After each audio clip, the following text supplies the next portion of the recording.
तो जैसा कि लास्ट एपिसोड में हमने देखा था कि यंग मास्टर शाओ की मदद से जियांशी और जियान ने मिलकर हुआ को खत्म कर दिया। वहीं दूसरी तरफ जाओ फिंगची इवल शैडो से पजेस थे। उन्हें पता है कि अब उन्हें कोई भी क्योर नहीं कर पाएगा, तो वो अपने मरे हुए भाइयों के साथ खुद को भी सैक्रिफाइस कर देते हैं। मगर उन्होंने मरने से पहले इस मॉर्टल वर्ल्ड की जिम्मेदारी यानरेन पर सौंप दी थी। वहीं दूसरी तरफ कमांडर किन के सारे प्लान्स फेल हो चुके थे, जिसके चलते अब वो खुद ही इस मिशन को पूरा करने का डिसीजन लेती है।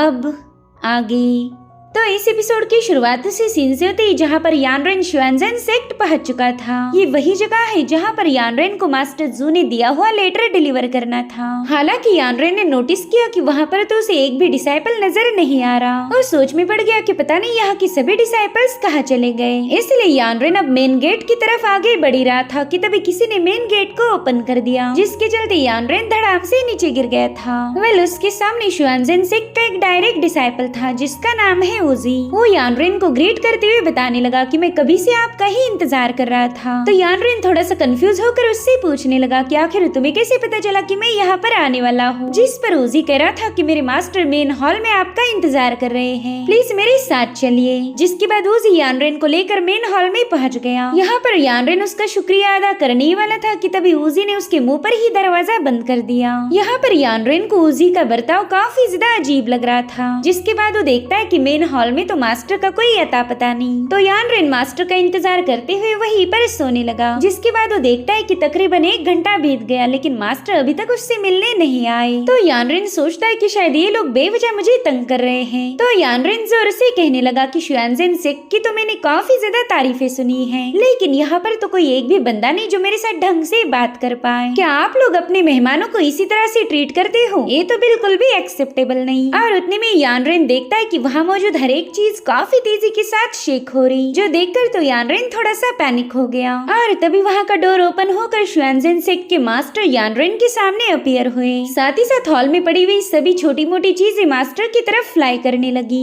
ये सब देखकर तो यानरेन काफी ज्यादा कंफ्यूज था। उसे समझ नहीं आ रहा था कि आखिर ये बंदा करने क्या वाला है। और तभी अचानक से मास्टर उन सभी चीजों का यूज करते हुए यानरेन पर अटैक कर देते हैं। ये सब देखकर यानरेन ने भी गुस्से में अपनी सोर्ड को ड्रॉ करते हुए एक स्लैश अटैक रिलीज कर दिया, जिसके चलते उस पर थ्रो की हुई सारी चीजें ब्रेक होकर नीचे गिर जाती हैं। साथ ही साथ यानरेन उस मास्टर से कह रहा था कि पता नहीं आप मेरे साथ बच्चों वाले गेम क्यों खेल रहे हो। इतना कहते साथ ही यानरेन ने अपनी सोर्ड से उन पर अटैक कर दिया, लेकिन तब तक तो उस मास्टर ने अपने आसपास एक पावरफुल शील्ड फॉर्म कर ली थी, जिसके चलते यानरेन की सोर्ड सीधे उस शील्ड में पियर्स हो जाती है। मगर यानरेन ने देखा कि उसकी सोर्ड बिल्कुल भी हरकत नहीं कर रही। इनफैक्ट मास्टर ने अपनी जरा सी पावर का यूज ही क्या किया तो यानरेन की सोर्ड सीधे उस शील्ड से उखड़कर उसी की तरफ अटैक करने के लिए आगे बढ़ने लगी। यहाँ पर बेचारे यानरेन ने जैसे तैसे समय रहते खुद को बचा लिया था। अगर यानरेन जल्दी से मूव नहीं होता तो शायद ये सोर्ड उसके बड़े ही नाजुक हिस्से पर अटैक करने वाली थी, जिसके चलते यानरेन को अब उस मास्टर पर काफी ज्यादा गुस्सा आ रहा था।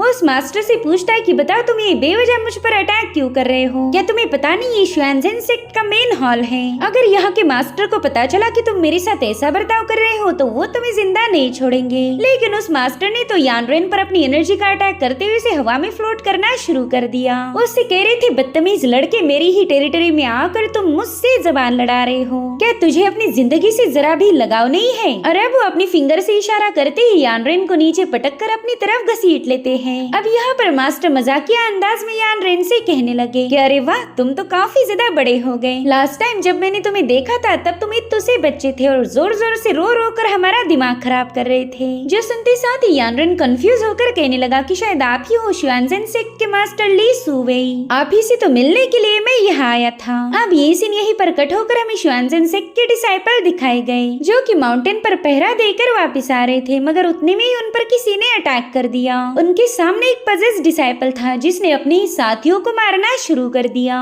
और फिर देखते ही देखते कई सारे डिसाइपल्स इन इवल शैडो से पजेस हो गए। वो अपने ही साथियों को ब्रूटली खत्म कर रहे थे। इनफैक्ट इन पजेस हुए लोगों पर किसी तलवार का असर भी नहीं हो रहा था। उनका बस एक ही मकसद है, अपने सामने आने वाली हर एक चीज को तबाह कर देना, जिसके चलते शुआनजेन सेक्ट में अफरा तफरी मच गई। दरअसल वहाँ पर एंट्री हुई थी कमांडर किन की। ये बंदी जहाँ भी जाती है वहाँ पर खून की नदियाँ ऑटोमेटिकली बहने लगती। इसे इंसानों की जिंदगी से कोई लगाव नहीं। ये सारा खून खराबा देखकर तो कमांडर किन को काफी ज्यादा अच्छा लग रहा था। मरने वालों की चीखें सुनकर वो कह रही थी कि इन चीखों में तो गजब की खूबसूरती है। चलो चेनफिंग पवेलियन से इतनी दूर आने का का कुछ तो फायदा हुआ, मुझे एक अच्छा शो देखने को मिल गया।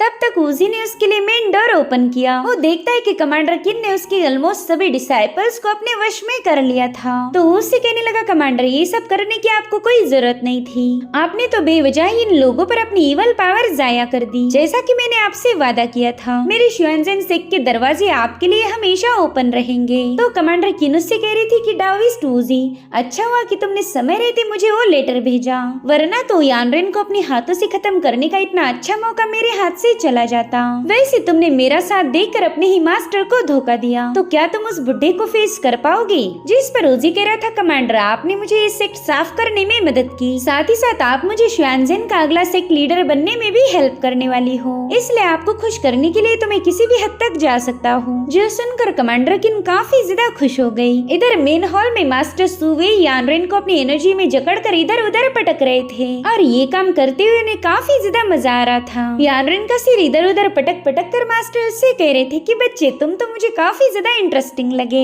इतनी सारी मार खाने के बाद तो बेचारे यानरेन के अंजर पिंजरे ही ढीले हो गए। उसने तो कभी सपने में भी नहीं सोचा था कि शुएनजेन सेक्ट आने के बाद उसकी इस तरह से खातिरदारी होगी। इसलिए अब यानरेन भी गुस्से में अपनी पावर्स को एक्टिवेट करते हुए ब्लेड को समन कर लेता है। वो मास्टर ली सुवेई से कह रहा था कि साले बुड्ढे तूने बेवजह मुझे तंग किया, अब तो तुझे मेरे हाथों मरने से कोई भी बचा नहीं सकता। इतना कहते साथ ही यानरेन ने सीधा उन पर अटैक करने के लिए जंप लगा दी। हालांकि मास्टर एक बार फिर से अपनी डिफेंसिव मैजिकल पावर का यूज करते हुए यानरेन की इस अटैक को काउंटर कर लेते हैं। वो अपनी पावर से उसे जकड़कर उससे पूछने लगे कि बच्चे क्या तुम यहाँ पर कोई लेटर लेके आए थे? अब यानरेन कोई जवाब दे पाए इससे पहले मास्टर सुवे स्माइल करते हुए उसके माथे पर एक जोरदार टिचकी मार देते हैं और उस हल्के से अटैक से यानरेन काफी दूर जाकर पटक गया था। लेकिन यानरेन जैसे तैसे खुद को संभालते हुए उठ जाता है। वो कह रहा था, हाँ मैं यहाँ पर लेटर देने आया था, लेकिन मुझे क्या पता हो तुम्हारे जैसे बेवकूफ बुड्ढे के लिए होगा। उतने में ही मास्टर सुवे ने उसके हाथ से वो लेटर छीन लिया। उस लेटर को देखकर तो मानो ऐसा लग रहा था कि मास्टर सुवे की जान में जान आ गई और फिर उन्होंने अचानक से उस लेटर को थ्रो कर दिया। ये देखकर तो बेचारे यानरेन का मुंह खुला के खुला रह गया। उसे पता है कि बस कुछ ही पलों में वो लेटर जल के राख हो जाएगा, इसलिए यानरेन बड़ी तेजी के साथ उस लेटर को कैच करने के लिए निकल पड़ता है। लेकिन तब तक वो लेटर सीधा आग की लपटों में झुलस चुका था। यानरेन की आंखों के सामने वो लेटर जलकर राख हो गया। इस पल में यानरेन को पुरानी बातें याद आ रही थी। उसके मास्टर जू ने उसे बताया था कि इस मार्शल वर्ल्ड की किस्मत इस लेटर में छुपी हुई है, तुम्हें कुछ भी करके इस लेटर को शुएनजेन सेक्ट के लीडर सुवे के हाथ में देना ही होगा।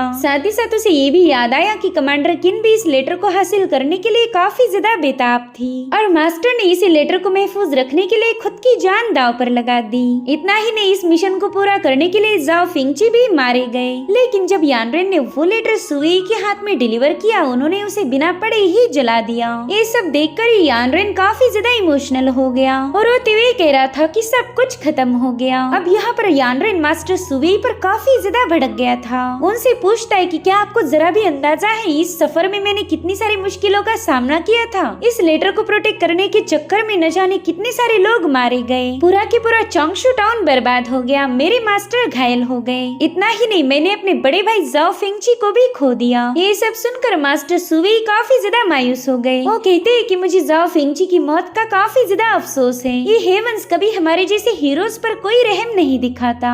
आज तक न जाने कितने सारे हीरोज मासूमों को बचाने के लिए मारे गए और हेवन ने उन पर कोई रहम नहीं दिखाया। वही दूसरी तरफ शुएनजेन सेक्ट के मासूम डिसाइपल भी बेवजह मारे जा रहे थे। वो भी कमांडर किन और उजी की लालच का शिकार हो गए। इधर मेन हॉल में मास्टर सुवे कह रहे थे कि शुएनजेन सेक्ट पर भी हेवन ने कोई रहम नहीं दिखाया और उतने में ही कमांडर किन वहाँ का डोर ओपन करते हुए मेन हॉल में एंटर करती है। यहाँ पर उसे लग रहा था कि मास्टर सुवे और यानरेन से उसकी मुलाकात हो गई, लेकिन वो दोनों तो ऑलरेडी वहाँ से जा चुके थे और अब हमें पास्ट की एक कहानी दिखाई गई जहाँ पर एक जंग का मैदान लाशों से भरा हुआ था और वहीं पर हम एक छोटे से बच्चे को देख पाते हैं जो कि काफी ज्यादा रो रहा था, इस उम्मीद में कि कोई उसे उठाकर अपने गले लगाएगा। और तभी एक वॉरियर उसके सामने पहुंच गया। उसे देखते साथ ही उस बच्चे ने रोना बंद कर दिया था। दरअसल इस वॉरियर का नाम था युन जिंगशान। और फिर अगले सीन में हम मास्टर याओ सांग को देख पाते हैं, जो कि उस बच्चे को बता रही थी कि मास्टर युन जिंगशान ने तुम्हारी जिम्मेदारी मुझ पर सौंपी है, आज के बाद तुम मेरे ही साथ रहोगे। दरअसल ये बच्चा कोई और नहीं बल्कि यानरेन था। मास्टर याओ सांग ने यानरेन को अपने बच्चे जैसा प्यार करके उसे बड़ा किया था। अब उनका आगे का प्लान था चोंगशू टाउन में जाकर सेटल हो जाना, मगर चोंगशू टाउन में जाने से पहले ही मास्टर याओ सांग की मौत हो गई। और इसी पेनफुल मेमोरी के साथ यानरेन अपनी आंखें खोलता है। उसने देखा कि उसके सामने एक ग्रेव है, मगर उस पर कोई नाम लिखा नहीं था। दरअसल मास्टर सुवेई ही उसे यहाँ पर लेके आए थे। यानरेन मास्टर सुवेई से कह रहा था कि आप एक नंबर के बेवकूफ हो, पता नहीं आपको सेक्ट लीडर किसने बनाया। क्या आपको पता भी है वो लेटर कितना ज्यादा इम्पोर्टेंट था? खैर उस लेटर का तो छोड़ ही दो, आपने अपने डिसाइपल्स को भी नहीं बचाया। कमांडर किन और वूजी उन्हें ब्रूटली खत्म कर रहे थे, और आप हो कि उनका मुकाबला करने की बजाय मुझे यहाँ लेकर आए। जिस पर मास्टर कह रहे थे कि जिसकी किस्मत में जो लिखा है वो उसे जरूर मिलेगा। जैसे उनकी डेस्टिनी उनके साथ थी, वैसी ही मेरे साथ है। वैसे क्या तुम मुझे बता सकते हो ये ग्रेव किसकी होगी? जिस पर यानरेन कह रहा था कि भला मैं इसका जवाब कैसे दे सकता हूँ, इस ग्रेव पर तो कोई नाम लिखा भी नहीं है। जिस पर मास्टर सुवेई कहने लगे कि भले ही इस ग्रेव पर उनका नाम नहीं लिखा, मगर इस दुनिया में ऐसा कोई नहीं जो उनके नाम से वाकिफ ना हो। वो इस मार्शल वर्ल्ड में इतने ज्यादा फेमस हो गए कि उनका नाम ही उन पर बोझ बन गया। तो उनकी यही इच्छा थी कि उनकी ग्रेव पर कोई नाम लिखा ना जाए, उनके लिए गुमनाम रहना ही एक आजादी होगी। तो यानरेन तुरंत ही समझ गया कि ये थे ब्लेड सेक्ट के लीडर। मेरे ख्याल से इसी बंदे का नाम था युन जिंगशान। इतने सालों तक यानरेन को यही लग रहा था कि शायद वो जिंदा होंगे, लेकिन आज उसे हकीकत पता चल चुकी थी। वो कहता है शायद इसी वजह से चेनफिंग पवेलियन अपनी मनमानी कर रहा।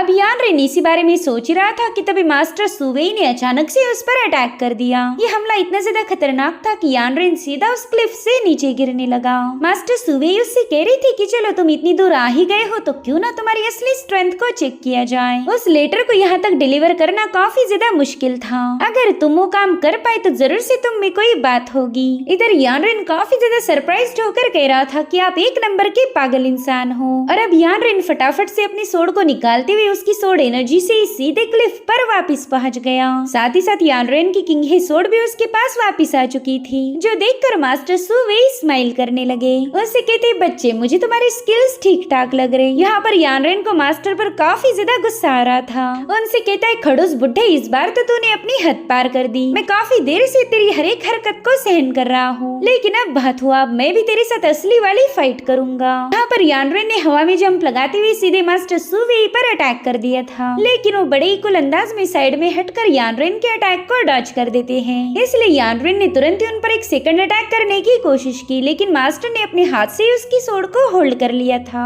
जिसके बाद वो यानरेन को ही पीछे पुश कर देते हैं। तो अब यानरेन भी फ्रस्ट्रेट होकर दोबारा से उन पर हमले करने की कई सारी नाकाम कोशिशें करने लगा। हालांकि मास्टर ने उसके अटैक को डॉज करते हुए उसकी तलवार पर ही पाव रख दिया, जिसके बाद वो यानरेन पर एक जोरदार लात जड़ते हुए उसे दोबारा से हवाई शहर पर भेज देते हैं। इतना ही नहीं, मास्टर भी अब उसके साथ इस शहर पर शामिल हो गए थे। वो उस पर लात मारते हुए उसे हवा में उछाल रहे थे और फिर ऊपर आने के बाद दोबारा से लात मार के उसे नीचे गिरा रहे थे। यानरेन की बॉडी पर ऐसा कोई हिस्सा नहीं था जहाँ पर उसे लात न पड़ी हो, इसलिए वो भी गुस्से में आकर मास्टर सुवेई पर एक जोरदार पंच हिट कर देता है, जिसे मास्टर ने अपने पाम से ही रोक लिया था। और फिर मास्टर उसके अटैक को डिस्ट्रॉय करते हुए उसका हाथ पकड़कर उसे गोल गोल घुमाते हुए हवा में फेंक देते हैं। साथ ही साथ उन्होंने यानरेन को अपनी एनर्जी में दोबारा से ट्रैप कर लिया था, जिसके चलते यानरेन यहाँ से वहाँ गोते खाने लगा। वो उस एनर्जी बबल को ब्रेक करते हुए उसमें से बाहर निकलने की पूरी कोशिश कर रहा था, लेकिन मास्टर सुवेई की पावर के सामने उसकी एक न चली और फिर मास्टर ने तुरंत ही उसे अपनी तरफ खींच लिया।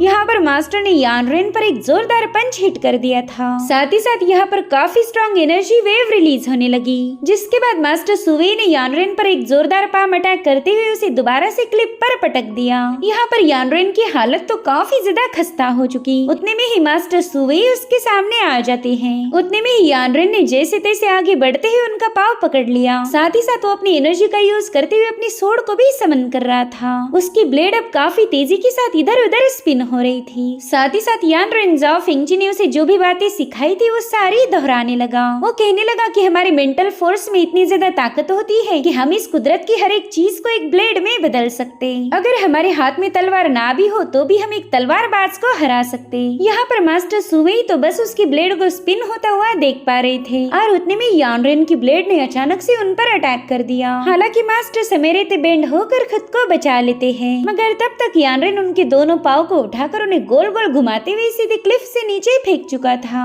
और ये नजारा देखकर यानरेन को मजा आ गया, क्योंकि मास्टर काफी देर से उसे तंग कर रहे थे। यहाँ पर मास्टर बिना हरकत करे ही नीचे जाने लगे। वहीं पर यानरेन क्लिफ के ऊपर से उन्हें चिढ़ाने लगा। वो कह रहा था, मास्टर आपने इसी तरह से मेरी धुलाई की थी, तो बताए फिर क्या आपको इस सैर सपाटे में मजा आ रहा है?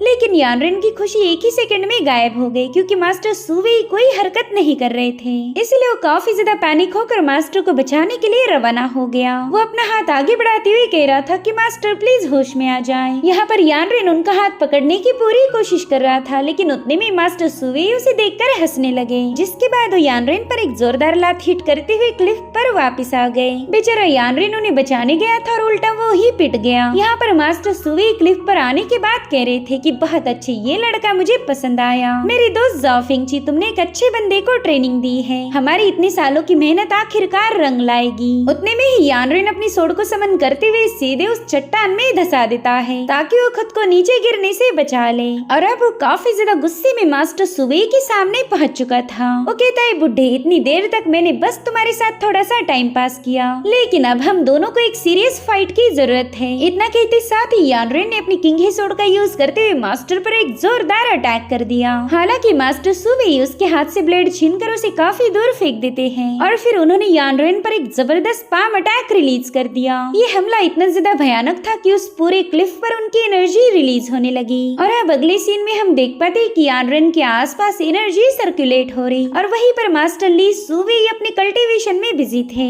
उन्होंने जिस टेक्निक को एक्टिवेट किया था, उसकी एनर्जी फ्लक्चुएशंस उस पूरे इलाके में फैलने लगे। यहाँ पर हम देख पाते कि मास्टर सुवेई काफी ज्यादा कमजोर हो रहे हैं। साथ ही साथ यानरेन भी बेहोशी की हालत में था। थोड़ी देर बाद जब उसे होश आया, तब उसने देखा कि उसकी पावर काफी ज्यादा बढ़ चुकी है। ये सब देख यानरेन को कुछ भी समझ नहीं आ रहा था कि मास्टर सुवेई उसके साथ करने क्या वाले हैं। और फिर एक सेकंड के बाद उसे रियलाइज हुआ कि मास्टर सुवेई अपनी सारी पावर यानरेन की बॉडी में ट्रांसफर कर रहे थे। यानरेन उनसे कह रहा था कि प्लीज ऐसा ना कीजिए, इससे तो आपकी मौत हो जाएगी। आप आखिर अपनी सारी पावर मेरे हवाले क्यों कर रहे हो? तो मास्टर सुवेई उसे बता रहे थे कि मैं अपनी पूरी जिंदगी भर चेनफिंग पवेलियन को इस मार्शल वर्ल्ड को डोमिनेट करते हुए देखता आया, लेकिन मैंने कभी उस पवेलियन के खिलाफ आवाज नहीं उठाई। मगर तुम हम सबसे अलग हो। क्या तुम्हें याद है, हु माउंटेन पर हुई जंग में सभी लोग मारे गए थे, और तुम्हें एक नन्ही सी जान को तड़पते हुए वहाँ पर मरने के लिए छोड़ दिया। तुम्हारा मोयुन सेक्ट हमारे ब्लेड सेक्ट के हाथों पूरी तरह से डिस्ट्रॉय हो चुका था।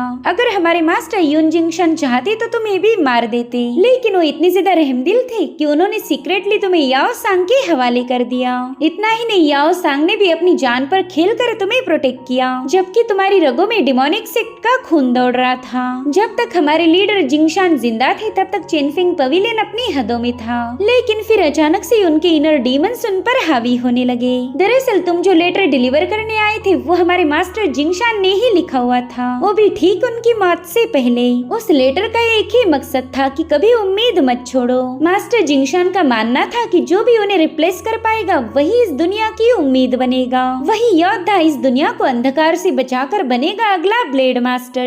और इसी के साथ एपिसोड यहीं पर एंड हो जाता है। Thank you so much for watching. Bye bye, take care.